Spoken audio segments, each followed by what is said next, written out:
Vi har fått en liten pratstund med Isabelle, vd på BioGaia. Kan du ge oss en kort hisspitch? Vad gör BioGaia?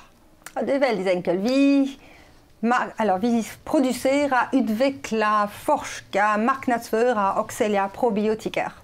Och vad är probiotiker? Jag visste inte det för inte så länge sedan. Och det är faktiskt bakterier. Och då man tycker, bakterier. Men det är faktiskt snälla bakterier som vi hade innan. Och på grund av stress och antibiotika och för mycket igen, vi är inte kvar. Och vi behöver att ha för att må bra. Så vi säljer snälla bakterier. Det var jag försöker säga till mina barn som förstår inte. Och i det fjärde kvartalet då, så nämner du att det finns fortfarande mycket att göra vad gäller lanseringen av existerande produkter. Vad är det ni ska göra där? Idag vi säljer nästan 80% probiotiker för barn. Så det är pediatric product, 80%. Det är då bara 20% för vuxen. Men det finns ganska många fler vuxna än barn i världen. Och vi vet att vi har några stammar som vi kan hantera nya indikationer genom vuxen. Så vår strategi är att behålla vad vi gör för pediatric product. Men gå i vuxenportfolio och utveckla vuxenportfolio med nya indikationer och nya targetgrupp. Och det är också på grund av egentligen probiotika är bra i första hand för babysen och i andra hand för mer äldre människor. På grund av deras mikrobiot är not tillräckligt utvecklat och sen till slut det blir sämre och sämre. Och då om du tar probiotika, du kommer att påverka direkt din mikrobiot på de äldre människor. Och vi lever längre och längre, så det är logiskt att vi tittar på dem också. Jag förstår. Och ni vill ju fortsätta er tillväxtresa såklart. Hur väl rustat är ni rent produktions- och distributionsmässigt för det? Produktion äger vi vår egen plan i Eslöv. Vi subcontracted också en del av vår tablet manufacturing. Men vi kontrollerar produktion av flaskorna, dropparna. Och sen på distribution, där har vi ett jättestor competitive advantage. Idag säljer vi våra produkter i 90 länder redan, så vi har en distribution network som cover hela världen.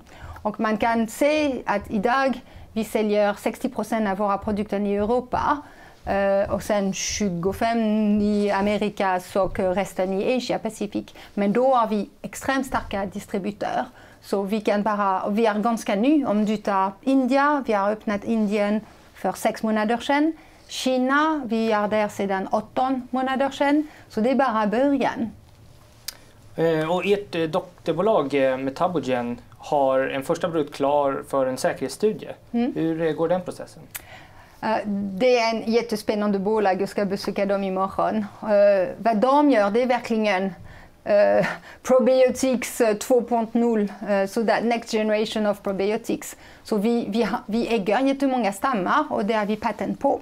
Men vi vet inte vad alla kan göra. Och det är precis vad de gör. Så vi har verkligen samlat en expertkunskap, scientific advisory board inom microbiome för att säga okej, vad den kan göra, vad kan den göra? Och de brukar jobba på extremt svåra bakterier som brukar dö om du släpper dem i luften.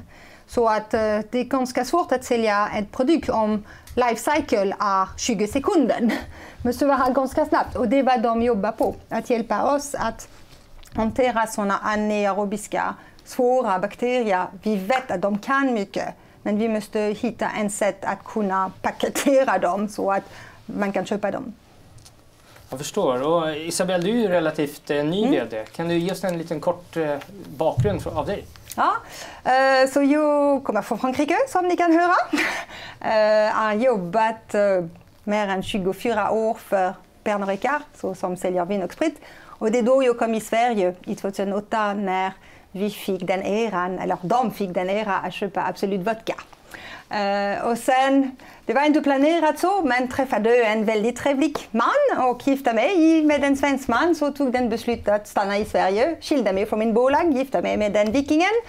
Och jag har jobbat efter det på McKinsey och sen jobbade hos Bankassenfonden och sen satt i Biogaia styrelse. Och sen när föregående vd sa upp sig då från Biogaia tyckte styrelse att istället att vara en styrelseledamot jag kunde vara lite mer aktiv i bolaget genom att vara vd. Och det är jag jätteglad för. Spännande. Och avslutningsvis då, vad kommer fokus ligga för 2019 för er? Det kommer att vara att bygga varumärken. Och det är också därför jag tror att jag blev rekryterad. Jag har byggt varumärken inom mitt liv och globala varumärken. Så min plan eller min önskemål det är att om du är en konsument i Paris, Berlin, Shanghai, Tokyo, New York, you name it. När du ser Biogaia på hyllorna, du säger aha, Biogaia, men det är en bra sak. Probiotika, konsumenten vet inte så mycket om. Så de är lite rädda. Men om det står Biogaia och de vet att det låter safe. Jag köper det för mina barn, jag köper det för mig. Så det är verkligen bygga varumärken. På samma sätt som jag har gjort innan. Men i en bättre område. Stort tack för att du tog dig tid, Isabelle. Tack så mycket.